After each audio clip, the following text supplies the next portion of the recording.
dismiss history at our peril. Liberty Nation Radio with Mark Angelides. And you're back on Liberty Nation Radio, head coast to coast on the Radio America Network. I remain your host, Mark Angelides. We're very fortunate to have with us Liberty Nation's national security correspondent, Mr. Dave Patterson, to talk about the recent developments in the recognition of a Palestinian state. Thanks for being here, Dave. Thank you, Mark. Happy to be with you.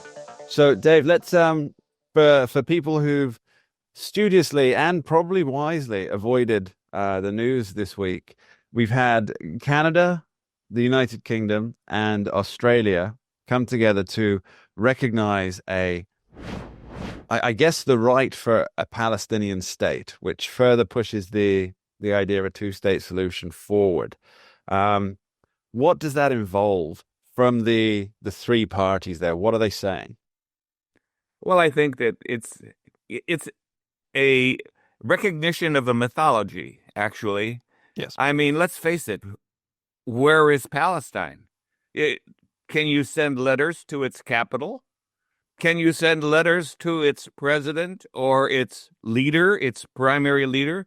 I mean, you have to send 12 separate letters to all of the factions who think they represent Palestine.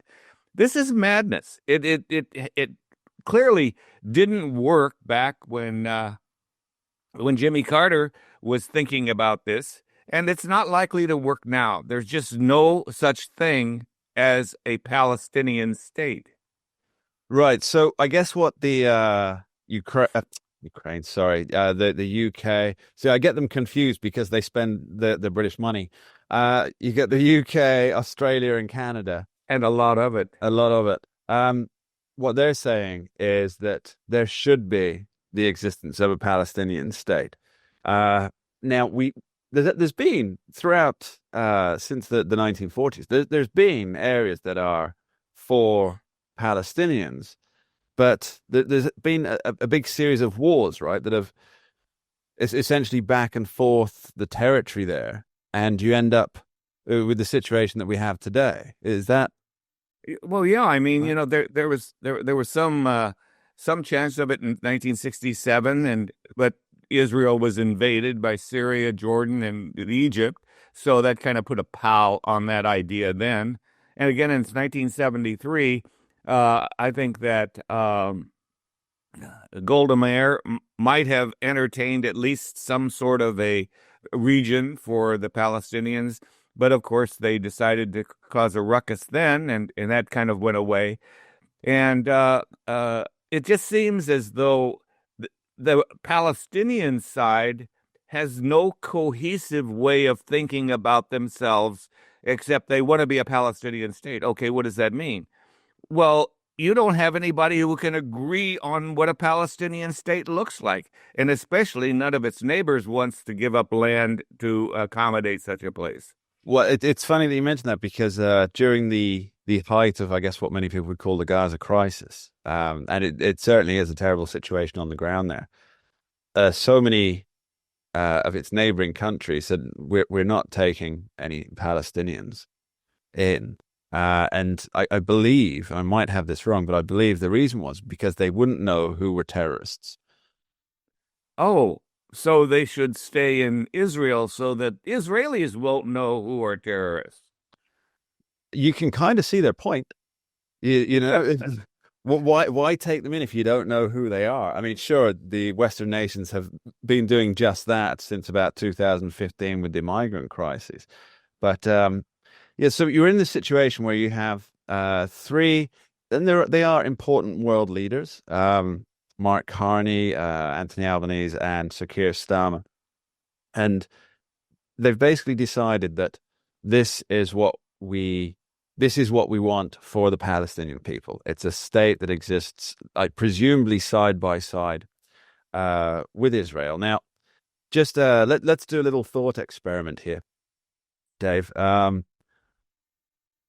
Isn't that what the terrorists on October 7th wanted? Well, it's difficult to divine what the terrorists on October 7th really wanted. From what they said, what they wanted was to kill as many Israelis as they possibly could and take hostages. That's what they said they wanted. Right. So, well, that ruins my thought experiment because you gave such a detailed answer. But let's continue with the whole process of the point I was trying to make. So you've got terrorists, actual terrorists, and they're engaging in terrorism to achieve their aim of either A and B, killing as many Israelis as they possibly could, but also they're doing it for Palestinian liberation, as they say. Isn't what's just happened, isn't this almost a gift to Hamas to say that, you've done this, and because of what you've done, because of what Israel's done in retaliation, we are now going to support the very thing that put you on this murderous path in the first place? Yeah, it does seem a bit. It's a serpentine logic at best, but look at it from Israel's perspective. Okay, they agree to a two-state. Now, and in fact, they're able to carve out some portion of geography for the neighboring Palestinian state. Now they have an organized Palestinian state designed specifically to destroy Israel on its border. And now it has all of the wonderful aspects of a country. They get foreign aid, they get all kinds of deference. I don't think that's a great idea for Israel. And I don't think Israel thinks it's a great idea either. Yeah, what were Benjamin Netanyahu's first reactions to this? I think it was negative. I would really. I think that what I just said was pretty much his point of view, and it's true. I mean, the Palestinian state would be set up for the sole purpose of destroying Israel because that's what they believe. They grow up believing it, they grow old believing it, and they die believing it. Yeah, there's to some who might say that's misrepresentation or hyperbole. That really is what Hamas wants, and Hamas is the ruling party there, as it were. How about just as let's continue the thought experiment? Sure. How about if Netanyahu said, "Okay, we have a condition for developing a Palestinian state.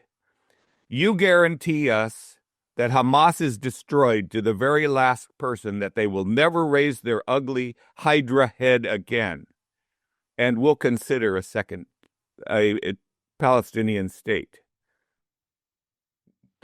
Yeah, where do you think that's going to go?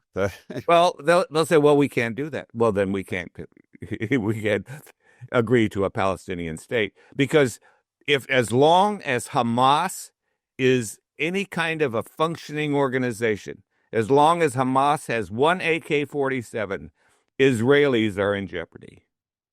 Yes, well, I think most people don't realize that while Hamas is focused primarily on Israel, it is a terror organization with a huge amount of, let's say, sympathetic links, support, and pipelines around the world. And they could very, very easily, if they're in a position of being, as you say, with all the deference due an actual state, they could very easily start exporting that if they felt that their interest would be best served by applying terroristic pressure in other countries. As long as Hamas is a viable institution, as long as there's one Hamas person who wants to kill Israelis, Israel is in jeopardy. Yes, it's a very stern warning, I guess, isn't it, for what could possibly happen. Now, we're going to be back with Dave after this short break. Don't go anywhere. We dismiss history at our peril. Liberty Nation Radio with Mark Angelides.